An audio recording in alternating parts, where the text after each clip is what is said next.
as it gets, I guess, eh? To talk about the live I did earlier and why I took it down. Now, there weren't very many people on it, thankfully, but I did want to talk about it a little bit because I want to show you something that happened yesterday. It snowed. This really thick dusting of snow. And I wanted to put the horses out, but it's kind of like wet snow.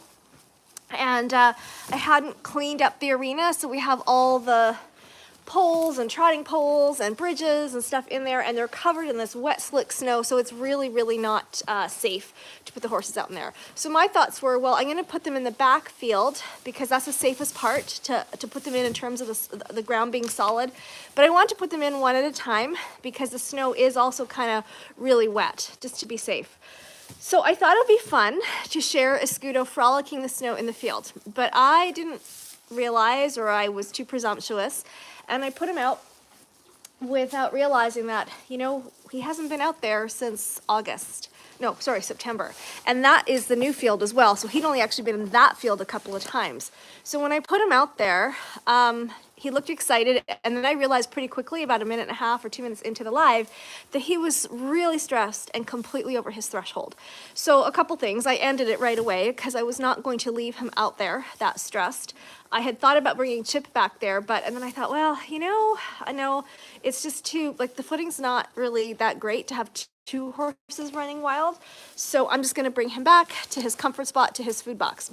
And then I thought, you know, I'm going to take that live down. And I just want to clarify a couple things. One, I am not about to hide any mistakes that I make. I make a lot of mistakes in my horsemanship because I'm learning, I'm on a journey, and I learn so much every day, and they humble me every day.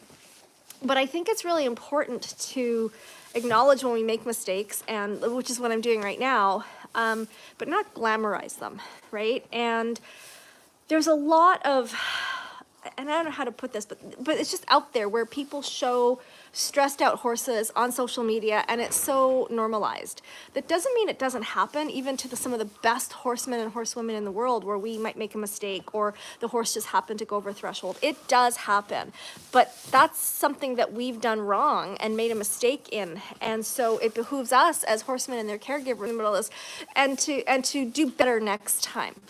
And so I feel that there's a lot of, one of the things I don't want to participate in with my channel is putting distressed horses up on the internet for internet clout. Now, if there was an opportunity, if somebody else was filming and it wasn't a live where we could look at what was going on and use it as a teaching moment, that would be one thing, to share that video. But to share a live where it's happening real time, I feel like a little bit that it doesn't respect my horse's dignity, because I don't want him to be showing up like that in front of other people. And as well, it just glamorizes what is already perpetuated on the internet, which I don't want to do. So I just thought, you know what, I'm going to take it down. I'm going to talk about it, let you guys know that I did make a mistake. I misjudged when I put him out this morning. And he's back now, very happy to be eating. He's listening to something behind him. There's lots of stuff going on the street. And unfortunately, I can't let them out because the footing is just gross, and this snow, I won't say it's a surprise. We did get it forecast, but February was such a beautiful month, and we were hoping it was going to be the end of winter. So we got a few days of this, and I will, we'll get back to normal and training later this week. And I will do my my Q&A at some point this week on Adira as soon as I can get that into the schedule. Bye, everybody.